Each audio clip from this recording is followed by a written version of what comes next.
हो गया।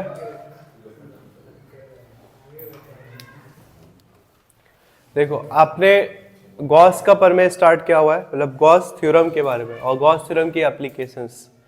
अभी तक हमने कितने डेरिवेशन किए हैं? पहला डेरिवेशन था जिसमें हमने गॉस का प्रमेय पढ़ा और उसकी उपपत्ति, मतलब उसको प्रूफ करके दिखाया गॉस के प्रमेय को। क्या है गॉस का प्रमेय? Phi E equal Q upon epsilon zero. पहले हमने उसको प्रूफ किया, फिर उसके अनुप्रयोग पे है, एप्लीकेशन पे। तो पहला एप्लीकेशन था अनंत लंबाई के आवेशित चालक के कारण विद्युत क्षेत्र की तीव्रता। सेकंड था आवेशित पृष्ठ के कारण विद्युत क्षेत्र की तीव्रता। फिर तीसरा, दो के बाद तीसरा हुआ अभी तक, तीसरा अब है। क्या लिखा है आपने हेडिंग? आज हमें क्या पढ़ना है? गोलाकार चालक, आवेशित चालक के कारण विद्युत क्षेत्र की तीव्रता। एक चालक है जो गोलाकार है। चालक का मतलब क्या होता है? चालक मतलब जिसपे चार्ज कैरी हो सके। चालक मतलब वो ड्राइवर को भी चालक ही कहते हैं, ठीक है। तो एक फुटबॉल आप एज्यूम करो, एक फुटबॉल है, वो किस चीज का बना हुआ है? लोहे का बना हुआ है सपोज, या स्टील का बना है, या सोने का फुटबॉल है, गोल्डन फुटबॉल आपका सपोज करो। वो आवेशित है। फुटबॉल अंदर से क्या होता है? फुटबॉल का एग्जांपल ही क्यों दिया मैंने? क्योंकि फुटबॉल अंदर से होता है खोखला। तो हमें एक ऐसा चालक लेना है जो कि अंदर से क्या है? खोखला, लेकिन ऊपर से क्या है? आवेशित। उस पर चार्ज है, प्लस चार्ज हमने ऊपर से देना है। नॉर्मली सिंपल क्वेश्चन तो इतना ही पूछता है, लेकिन हम एक क्वेश्चन में तीन चीजें निकालते हैं। गोले के, उस आवेशित गोले के बाहर विद्युत क्षेत्र की तीव्रता कितनी होगी, उस आवेशित गोले के पृष्ठ पर विद्युत क्षेत्र की तीव्रता कितनी होगी, और उस आवेशित गोले के अंदर विद्युत क्षेत्र की तीव्रता कितनी होगी। तीनों के मान अलग अलग होंगे, ठीक है। गोले के अंदर, गोले के बाहर, गोले के पृष्ठ पर, तीनों पे अलग अलग होंगे। एक चीज याद रखना हमेशा, इसी के साथ मैं एक और चीज समझाता हूं। इसको इलेक्ट्रिक शील्डिंग कहते हैं, ठीक है। शील्डिंग, वो आपके पेपर में कभी आज तक पूछा नहीं गया, सीबीएसई में भी नहीं पूछा है, इतना इंपॉर्टेंट नहीं है। लेकिन एक सिंपल सा आपको ये चीज पता होनी चाहिए, क्वेश्चंस अलग तरीके से पूछ सकता है। हो सकता है मैंने आपसे भी कभी ना कभी बताया हो 11th क्लास में। इलेक्ट्रिक शील्डिंग क्यों आएगा यहाँ पे? क्योंकि वो इसी से रिलेटेड है। ये क्या है? ये पेड़ है सपोज, ये क्या है? सपोज दैट ये आपका है कार, कोई व्हीकल है जिसपे कि कौन बैठे है? अब जिसको एज्यूम करना है कर लो, ठीक है। ये कार है, बैठे हुए हो, और डिसाइड कर लो कौन कौन बैठे हैं। सब तो बैठे ही हुए हैं, एक पीछे से भी बैठा हुआ है, ठीक है। ये सपोज कोई कार है, ठीक है। क्या नाम है कार का? सपोज दे ये BMW है, ठीक है। ऐसे ना से ऐसे ही सपना देख लो कि हम BMW। अब बताओ BMW कौन चला रहा है? अरे BMW है भाई, BMW है।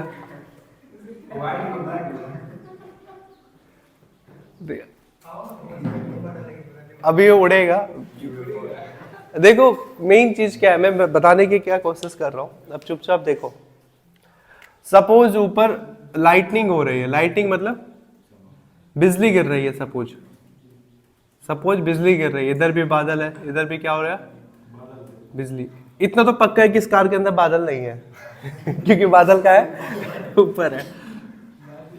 यहाँ पे भी बिजली गिर रही है, हर जगह बिजली गिर रही है। सपोज दैट आपसे सिंपल सा क्वेश्चन ये पूछ रहा हूं, ऐसे टाइम पर आपको दो ऑप्शन दिया जाता है, आप पेड़ के नीचे छुपना पसंद करोगे या कार के अंदर रहना पसंद करोगे? मुझे लॉजिक चाहिए इसके पीछे, तुक्का नहीं। क्यों कार के अंदर? क्यों? कार तो लोहे का बना हुआ है, उसमें तो और करंट आएगा।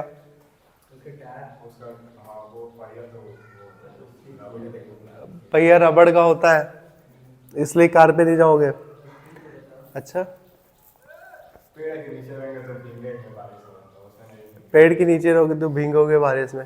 सपोज दैट एक तीसरा है, तुम्हारे पास कोई मतलब राजा महाराजा हो तुम, एक यहाँ पे इंसान है वो छाता लेके खड़ा है तुम्हारे लिए, सपोज दैट, अब तो नहीं भीगोगे, ठीक है। सपोज ये छाता लेके कोई आपके लिए खड़ा है, ठीक है, कोई आपका वेट कर रहे कि मालिक बाहर आएंगे, मालिक बाहर आएंगे। अब देखो ये तुम्हारी तरफ बढ़ रहा है, बाहर निकलो, छाता लेके पहुंचाएगा तुम्हें पेड़ तक। अब बताओ क्या करोगे? पेड़ गिर जाएगा। इतने एक्सट्रीम लेवल पे तुम ही सोच सकते हो। मान लिया पेड़ नहीं गिर रहा है, बरगद का पेड़ है, जमा हुआ है। अच्छा, तो कुल मिला के तुम्हें कार के अंदर ही रहना है, बट रीजन किसी ने नहीं दिया। रीजन यही दोगे कि पेड़ गिर जाएगा तो क्या होगा, टहनी टूट जाएगी तो क्या होगा। बहुत बढ़िया। एक चीज समझो, इलेक्ट्रिक शील्डिंग का मतलब ये होता है, कोई भी आवेशित चीज अगर अंदर से खोखली है, मतलब अंदर कोई आवेशित चीज नहीं है, कोई चालक नहीं है अंदर, चालक पदार्थ, तो कोई भी आवेशित चीज अगर अंदर से खोखली है तो उसके अंदर विद्युत क्षेत्र कभी नहीं होगा। विद्युत क्षेत्र हमेशा उसके सरफेस पे होगा। सपोज लोहे का फुटबॉल है जिसकी मैं बात कर रहा हूँ, मान लो आवेशित खोखला गोला है, खोखला है, याद रखना। आप उस पर चार्ज लगाओगे ना, करंट लगाओगे, तो करंट उसके अंदर नहीं रहेगा, विद्युत क्षेत्र उसके अंदर टिकेगा ही नहीं। वो विद्युत क्षेत्र कहाँ चल जाएगा? उसके सरफेस पे, गोले के पृष्ठ पे। गोले के अंदर विद्युत क्षेत्र शून्य हो जाएगा, गोले के पृष्ठ पे चला जाएगा सारा विद्युत क्षेत्र। इसलिए आप अगर किसी ऐसे रूम के अंदर हो, सपोज आप फुटबॉल के अंदर हो, लोहे के फुटबॉल के अंदर, और आप क्या हो, एकदम बीच में हो, अटके हुए हो हवा में किसी तरह से, तो आप पे विद्युत क्षेत्र नहीं आने वाला है, ठीक है। लेकिन आपके जितनी भी दीवारें होंगी चारों तरफ से गोलाकार, उस पर विद्युत क्षेत्र। वैसे यहाँ पर कार के केस में क्या है, व्हीकल के केस में, व्हीकल ऊपर से आवेशित होता है, अंदर से खोखला। खोखला मीन्स यहाँ पे चालक पदार्थ का कम से कम यूज किया गया होता है अंदर, इसलिए जितने भी चार्ज ऊपर से गिरेगा वो इसके बाहर गिरेगा। बशर्ते आपको कार के अंदर रहना है, सही है, आपको कार के अंदर ही रहना है, लेकिन ये नहीं कि कार के अंदर हाथ डाल के बाहर देख रहे हो कितना पानी आ रहा है, ठीक है, और बार बार तुम कार के दरवाजे को छू रहे हो। कार के अंदर रहना है, लेकिन दरवाजे से भी थोड़ी दूरी बना के रखो। कुल मिला के आपको कार के अंदर रहते हुए भी चालक पदार्थ से थोड़ी दूरी बना के रखनी है। कार के अंदर आप सेफ हो, क्योंकि इलेक्ट्रिक फील्ड सिर्फ ऊपर सरफेस पे रहता है, इलेक्ट्रिक फील्ड कभी अंदर नहीं आता है, ठीक है। तो ऐसे टाइम पे आपको कार पे रहना है, और पेड़ गिरेगा नहीं गिरेगा वो अलग बात है। अब ये चीज क्यों आएगा? क्योंकि ये डेरिवेशन का पार्ट है। डेरिवेशन में तीसरा पार्ट में यही पूछता है, क्या होगा अगर आवेशित खोखलाकार गोले के अंदर विद्युत क्षेत्र की तीव्रता कितनी होगी। तो अंदर क्योंकि आवेश ही नहीं होता है, Q बराबर 0 है, तो विद्युत क्षेत्र भी कितनी हो जाएगी? 0 हो जाएगी। ऐसे क्वेश्चन विद्युत विभव के लिए भी पूछता है कि किसी आवेशित खोखले गोले के पृष्ठ पर विद्युत विभव ज्ञात कीजिए और केंद्र पर विद्युत विभव ज्ञात कीजिए। तो अंदर विद्युत विभव नहीं होगा। इतना क्लियर है? कोई भी चीज सरफेस पे चार्ज होगा, खोखले चीजों में अंदर चार्ज नहीं होता है। चार्ज नहीं है तो विद्युत क्षेत्र भी नहीं होगा। अब अपने टॉपिक पे आओ। हेडिंग क्या था हमारा? गोलाकार आवेशित चालक के कारण विद्युत क्षेत्र की तीव्रता। देखो ये गॉस की थ्योरम में आपकी लास्ट एप्लीकेशन है, और लास्ट एप्लीकेशन है और सबसे कम आने वाली एप्लीकेशन, और सबसे आसान एप्लीकेशन भी है। सबसे ज्यादा एप्लीकेशन वो दोनों थी, पृष्ठ वाला और आवेशित अनंत लंबाई के आवेशित तार, वो वाला एप्लीकेशन, ठीक है। अभी हमारे पास क्या है? एक आवेशित खोखला गोला है, सपोज दैट, ठीक है। जब जब करवा चौथ बनाया करो, करवा चौथ बनाने के बाद छन्नी दे दिया करो यहाँ पे, ठीक है, काम आएगा छन्नी, ठीक है। तो ये क्या है? आवेशित गोला है। गोला है या आवेशित गोला है? अभी तक तो गोला ही है, बट ये आवेशित तो नहीं है। आवेशित तो अब हम करेंगे, ठीक है। तो कोई भी चीज आवेशित हो तो चार्ज कहां पहुंचेगा? उसके सरफेस पे, पृष्ठ पर। इसके पृष्ठ पे ये चार्ज पहुंच गया, सपोज दैट इसके पृष्ठ पे चार्ज पहुंच गया। इस गोले के कारण अब हमें क्या निकालना है? विद्युत क्षेत्र की तीव्रता। वही गॉस वाला ये स्टार्ट करो। अब मान लिया कि गोले के किसी एक बिंदु पर निकाल रहे हैं, सेंटर ले लिया। ये गोले की त्रिज्या कितनी है? सेंटर से इसकी दूरी कितनी है? सपोज दैट गोले की त्रिज्या कितनी है? R है, कैपिटल R। गोले की त्रिज्या कितनी है? Capital R। आपको पता है गॉस थ्योरम कहीं भी अप्लाई करना है तो सबसे पहले क्या लेना पड़ता है? एक गॉसियन पृष्ठ लेना पड़ता है। क्यों गॉसियन पृष्ठ क्यों लेते हैं? इस पृष्ठ को बंद करने के लिए। अगर आप इसको कवर नहीं करोगे तो फिर ये आप पृष्ठ कभी वो फ्लक्स नहीं निकाल पाओगे। फ्लक्स का पहला लाइन ही होता है किसी बंद पृष्ठ से होकर जाने वाली बल रेखाओं का मान, ठीक है, बंद काल्पनिक पृष्ठ से। तो आपको इस चार्ज को कवर करना पड़ेगा, ढकना पड़ेगा। तो इसको ढकने के लिए आपको एक कल्पना करने पड़ेगी बंद पृष्ठ की। तो इसको ढकने के लिए हम क्या करते हैं, एक गोला बनाते हैं और बड़ा गोला बनाते हैं, ठीक है। ये कैसा पृष्ठ है? बंद काल्पनिक पृष्ठ है। और इस पृष्ठ को क्या नाम देते हैं हम? गॉसियन पृष्ठ, क्योंकि हमें फ्लक्स अप्लाई करना है यहाँ पे, और फ्लक्स तभी निकलेगा तब ये पृष्ठ बंद होगा। आपको अगर गॉसियन पृष्ठ लेना है तो गॉसियन पृष्ठ में और क्या लेते हैं हम? एक छोटा सा स्वल्पांश लेते हैं ना। सपोज कर लो इस पृष्ठ का क्षेत्रफल क्या है?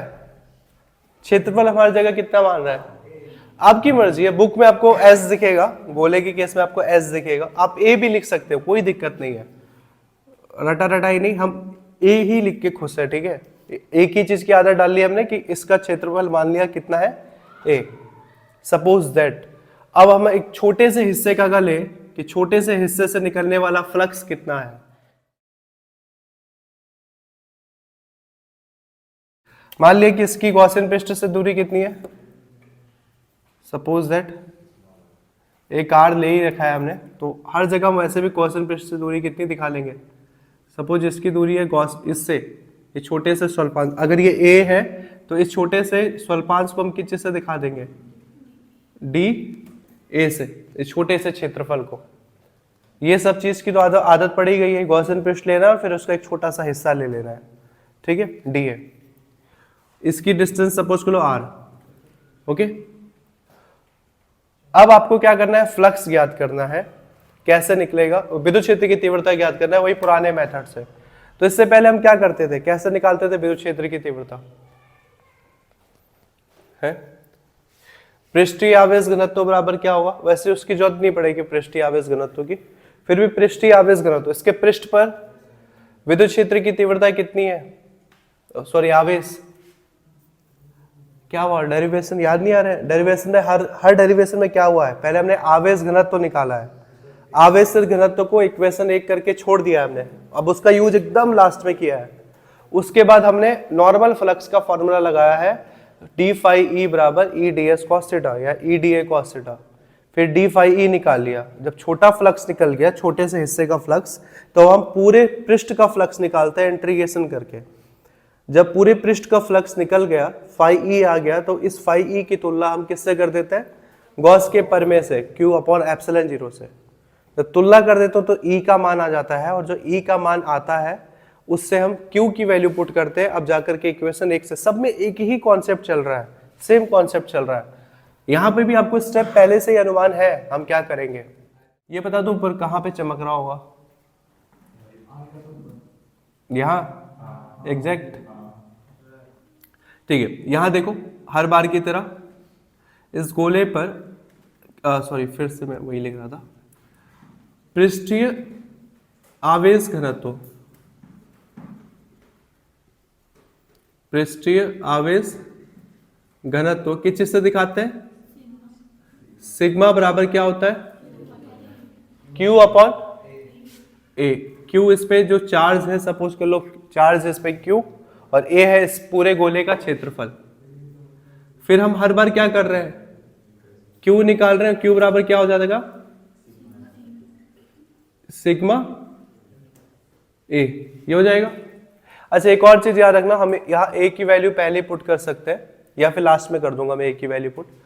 एक्चुअल में गोले का A का मतलब क्या है? क्षेत्रफल ना। गोले का पृष्ठीय क्षेत्रफल याद है कितना होता है? हाई स्कूल में पढ़ा होगा, 4 पाई आर स्क्वायर। एक्चुअल में हमें इस A की जगह क्या पुट करना है? 4 पाई आर स्क्वायर। चाहे तो यहाँ पुट करेंगे या फिर एकदम लास्ट में पुट कर देंगे, ठीक है। इसे इक्वेशन 1 डाल के छोड़ दो। ये स्टेप नया है, कुछ नया है इस स्टेप में, ये हम हर बार करते थे। इसके बाद क्या करते हैं हम? इसके बाद क्या करते हैं? इस छोटे से हिस्से से निकलने वाला फ्लक्स या फिर डीए से प्राप्त विद्युत फ्लक्स निकालते हैं, ठीक है। तो डीए से निकलने वाला विद्युत फ्लक्स क्या होगा? तो आप कह सकते हो डीए से संबद्ध फ्लक्स, संबद्ध या घिरा फ्लक्स या प्राप्त से प्राप्त फ्लक्स क्या हो जाएगा? फ्लक्स बराबर छोटा फ्लक्स है तो किस चीज से दिखाएंगे? डी फाई बराबर फ्लक्स का formula E d a cos theta. हमने सब कुछ किया, अभी एंगल की तो बात की ही नहीं हमने। ई और डी ए कॉस थीटा। अच्छा यहां पे बता दो एंगल क्या होगा ई और डी ए का? डी ए तो दिख रहा है हमें साफ साफ, डी ए दिख रहा है। तो डी ए एक्चुअल में ये कौन सा वाला डी है? एरिया वेक्टर वाला। तो इसका एरिया वेक्टर किस एंगल में जाता है हमेशा? मैं सबसे पूछ रहा हूं, किसी एक दो से नहीं। अगर ये पृष्ठ है, ये डीए आपको दिख रहा है, तो डीए का एरिया वेक्टर कहां जाएगा? एकदम सीधा बाहर की तरफ। एरिया वेक्टर हमेशा कहां जाता है? सीधा, पृष्ठ से लंबवत। अगर ये पृष्ठ है तो इससे एकदम सीधा जाएगा एरिया वेक्टर। अब विद्युत क्षेत्र किस दिशा में जाता है? विद्युत क्षेत्र हमेशा पॉजिटिव चार्ज है तो वो हमेशा कहां जाएगा? बाहर की तरफ। इस पे देखो पूरे गोले पे पॉजिटिव चार्ज है तो पूरे गोले पर 360 डिग्री चारों तरफ विद्युत क्षेत्र फैल रहा है। जैसे सपोज करो बल्ब है, बल्ब की रोशनी चारों दिशा में फैल रही होती है, वैसे यहां फैल रहा है। लेकिन हमें अभी के लिए चारों दिशाओं से मतलब नहीं, हमें सिर्फ किससे मतलब है? इस हिस्से से कहां से विद्युत क्षेत्र निकल रहा होगा? सीधा निकल रहा होगा। यहां से विद्युत क्षेत्र कितना निकल रहा है? अगर ये पॉजिटिव चार्ज है तो यहां से भी विद्युत क्षेत्र एकदम सीधा निकल रहा है, यहां से विद्युत क्षेत्र निकल रहा है। ठीक है, तो किस चीज से दिखाएंगे इसको? ई से। तो ये डीए की डायरेक्शन और ये ई की डायरेक्शन। कितने डिग्री का एंगल बन रहा है दोनों में? 0 डिग्री का। ठीक है, तो कॉस थीटा की जगह कितना लिख दो क्या? Cos 0 degree. कॉस 0 का मान, कॉस 0 का मान कितना होता है? 1। तो ई डी है और कॉस 0 का मान 1, तो गुणा 1 करके कोई फायदा नहीं, आंसर उतना ही आना है, तो हटा दो इसको। कॉस 0 का मान 1। छोटा फ्लक्स निकल गया, मतलब डीए से निकलने वाला फ्लक्स। अब संपूर्ण पृष्ठ से निकलने वाला फ्लक्स क्या हो जाएगा? इंटीग्रेशन कर देंगे। संपूर्ण पृष्ठ से प्राप्त फ्लक्स से प्राप्त फ्लक्स, संपूर्ण पृष्ठ से प्राप्त फ्लक्स जो है उसका हम क्या कर देंगे? इंटीग्रेशन। क्या है हमारे पास? D phi E d a. Integration करने के लिए क्या करते हैं हम?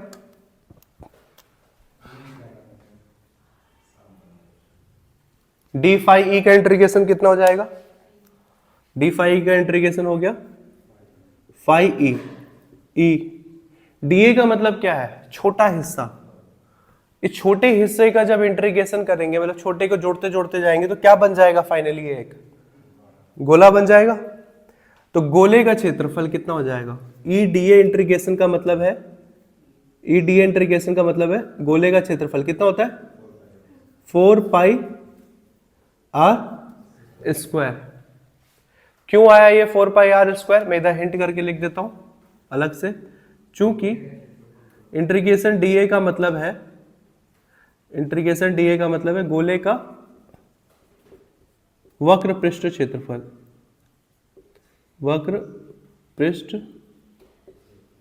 क्षेत्रफल, और वो कितना होता है? 4 पाई आर स्क्वायर। कुछ नहीं था, आपको पहले डेरिवेशन में बेलन मिल रहा था, बेलन। तो हमने बेलन का क्षेत्रफल लगाया। कितना था बेलन का क्षेत्रफल? 2 पाई आर एल। दूसरे पृष्ठ में आपके लिए सिंपल सा वो पृष्ठ था, सिंपल। तो हम, और पृष्ठ हमें पता ही नहीं था वो आयत है कि वर्ग बन रहा है, क्या बन रहा है हमें पता ही नहीं। तो हमने इसके क्षेत्रफल को क्या छोड़ दिया? ए छोड़ दिया। ठीक है, यहां क्लियर है कि गोला है तो गोले का क्षेत्रफल कितना हो गया? 4 पाई आर स्क्वायर। अब क्या करेंगे? फाई आ गया, क्या करेंगे? तुलना करेंगे। इससे पहले डाल दो क्या? Equation number 2। और इसको किससे तुलना कर देंगे? गॉस के प्रमेय से। सारे डेरिवेशन में सेम ही चीज चल रहा है, ठीक है। इसके नीचे का दिख रहा है तो चलो ठीक है। तो गॉस के प्रमेय से, गॉस के प्रमेय से क्या होता है? गॉस का प्रमेय, गॉस के प्रमेय से क्या होता है? फाई बराबर क्यू बटे एप्सिलॉन 0। इसे क्या डाल लेना है इक्वेशन 2 तो ऊपर है ही है 3। अब क्या करना है? इक्वेशन 2 और 3 की तुलना कर देना है, आंसर आ जाएगा, फिर क्यू की वैल्यू पुट कर देंगे लास्ट में। ओके, अब देख लो इक्वेशन 1 और 2 है, 2 और 3 है। इक्वेशन 2 और 3 की तुलना करने पर ये वाला हिस्सा दिख रहा है, या फिर पहले उतार ले कि कर ले बाद में?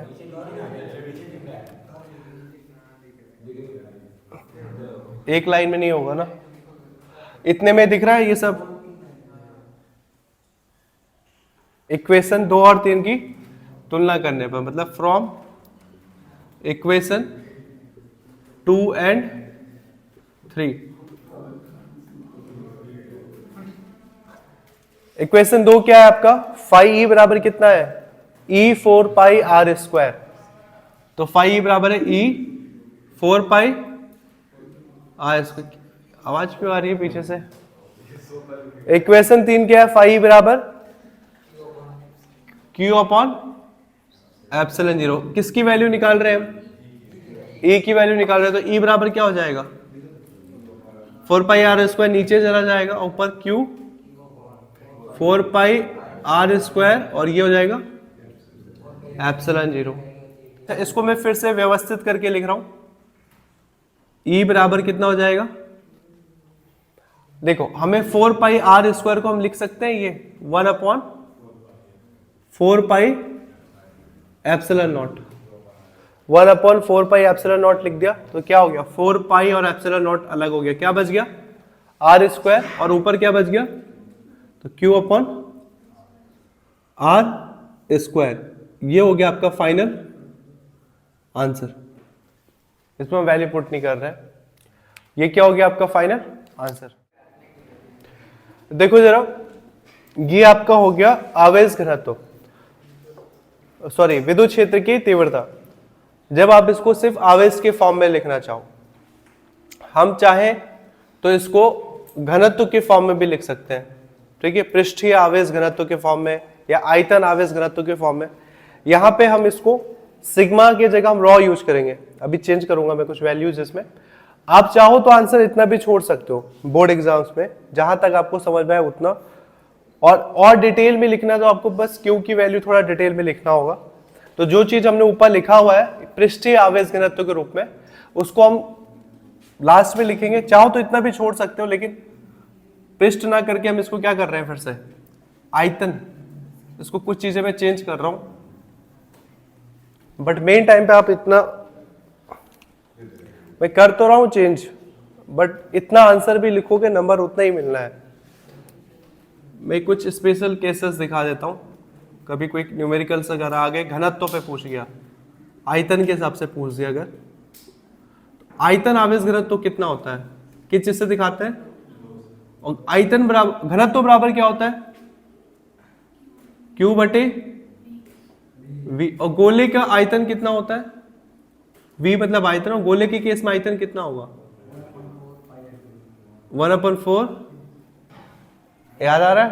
ये तो कम मार रहे हो। 4/3 पाई। गोले का त्रिज्या कितनी है? Capital R small R? Small R. Small R ये दूरी है कि capital R. 4/3 pi R cube. तो यहां से रॉ की वैल्यू आ गई। इसको क्या पढ़ोगे आप? बोलेंगे तो ये रॉ, ठीक है। यहां से क्यू की वैल्यू कितनी आ जाएगी? यहां से एक लाइन और आगे करो, क्यू की वैल्यू कितनी आ जाएगी? क्यू बराबर ये ऊपर चला जाएगा 4/3 पाई आर क्यू, और ये क्या है? 4/3 पाई आर क्यू ऊपर गया, और ये क्या आ गया? रॉ। आप Q की वैल्यू चाहो तो लास्ट में ये भी पुट कर सकते हो, ठीक है। मैं बार बार ये आपको कर रहा हूं कि अगर आएगा तो ठीक है, अगर आएगा तो आप ये ऊपर वाला लाइन भी ऐड करके लिख देना आंसर में, और नहीं आ रहा है ये ऊपर वाला क्या लिखा है ये समझ में नहीं आ रहा है, मेन टाइम पे याद नहीं आ रहा है, तो आप सीधा यहां से स्टार्ट कर सकते हो डेरिवेशन, ठीक है, और यहां पर जाके खत्म कर सकते हो। अभी जो बता रहा हूं कुछ एक्स्ट्रा बता रहा हूं मैं, कुछ स्पेशल केसेस अगर घनत्व के रूप में दे दिया तो यही आंसर कैसे मॉडिफाई हो जाएगा। E बराबर Q की वैल्यू कितनी आ गई, 4/3 pi r cube rho, Q 1/4 pi epsilon 0, Q की वैल्यू कितनी है 4/3 पाई आर क्यू रॉ। ये आगे किसकी वैल्यू, Q की वैल्यू, Q की जगह आ गया ये आंसर, ये Q की जगह, और नीचे क्या बचा हुआ है, नीचे बचा हुआ है अभी भी आर स्क्वायर। कुछ कट रहा है, 4 पाई से 4 पाई कट गया, और कुछ कट रहा है, क्या बच गया, 4 पाई से 4 पाई कट गया अगर, तो बचा क्या 1/3 एप्सिलॉन 0, यही बचा है ना, 3 एप्सिलॉन 0, बगल में क्या बचा है आर स्क्वायर, और ऊपर क्या हुई है 1 भी हटा ही दो, ऊपर क्या बचा है 4 पाई तो गया, आर क्यूब और रॉ।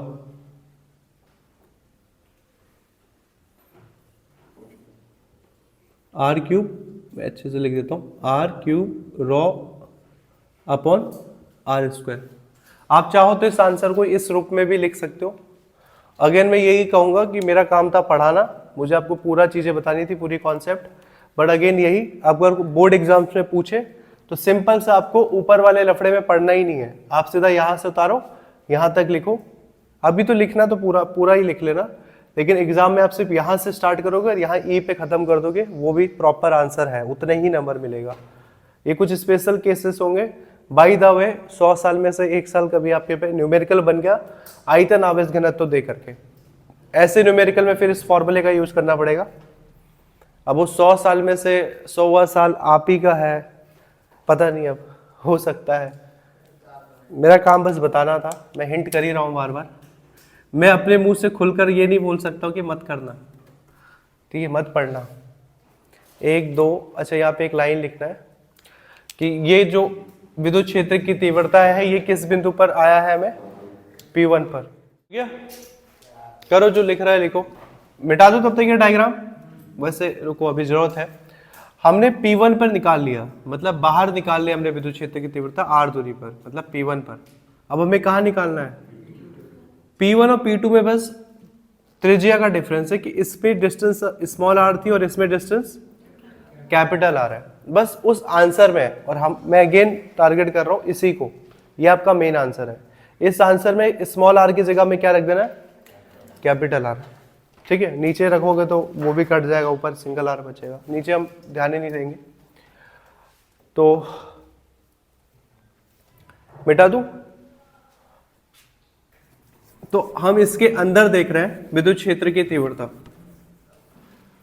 इसके लिए आप क्या लिखोगे, इसके लिए आप लास्ट लाइन लिख सकते हो, ये वाला लिख दिया है, इसके बगल में जगह तो बचा होगा ना, ये लिखने के बाद E बराबर 1/4 pi epsilon 0 Q R square, इसके बगल में जस्ट जगह बचा है तो इसके लिए लिख दो,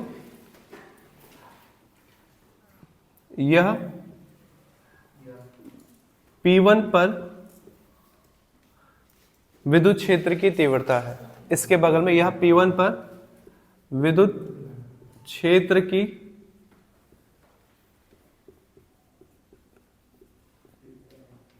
तीव्रता है, यह P1 पर विद्युत क्षेत्र की तीव्रता है।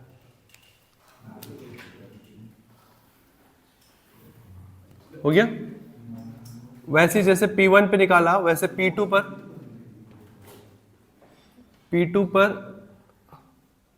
विद्युत क्षेत्र की तीव्रता, या विद्युत क्षेत्र P2 पर विद्युत क्षेत्र कितना हो जाएगा, E बराबर, उसमें देखो विद्युत क्षेत्र का आंसर कितना आ रहा है 1/4 पाई एप्सिलॉन 0, ऊपर कितना है Q, देखो उसमें स्मॉल r है, इसमें दूरी कितनी हो जा रही है कैपिटल R, तो ये कैपिटल R इसको, बस इतना एक लाइन। और एक और P3 पर, P3 मतलब गोले के अंदर,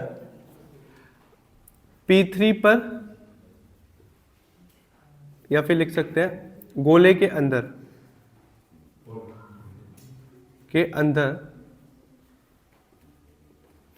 अर्थात P3 पर विद्युत क्षेत्र,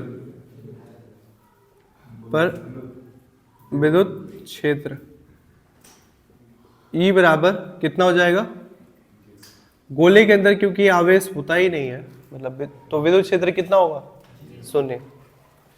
तो ये आपको एक्स्ट्रा ऐड कर देना, ये आपने लिख दिया होगा आई होप, ये ऐड कर देना आपको। ये आपका डेरिवेशन कंप्लीट। अगेन बोल रहा हूं, ये वाला जो लाइन मैंने लिखा, ये वाला, या बोर्ड एग्जाम्स में मेन टाइम पे ना भी लिखो तो चलेगा, याद है तो लिख के आओगे तो उससे अच्छा क्या हो सकता है, इतना, ठीक है। ना भी आओ लिख के तो चलेगा, लिख दोगे तो और भी अच्छी बात है, एग्जामिनर के लेवल के भी ऊपर का आप लिख करके आ जाओगे। ओके, तो ये आप उतार लो जल्दी से, ये आपका खत्म हो गया डेरिवेशन। गॉस की एप्लीकेशन भी कंप्लीट हो गया।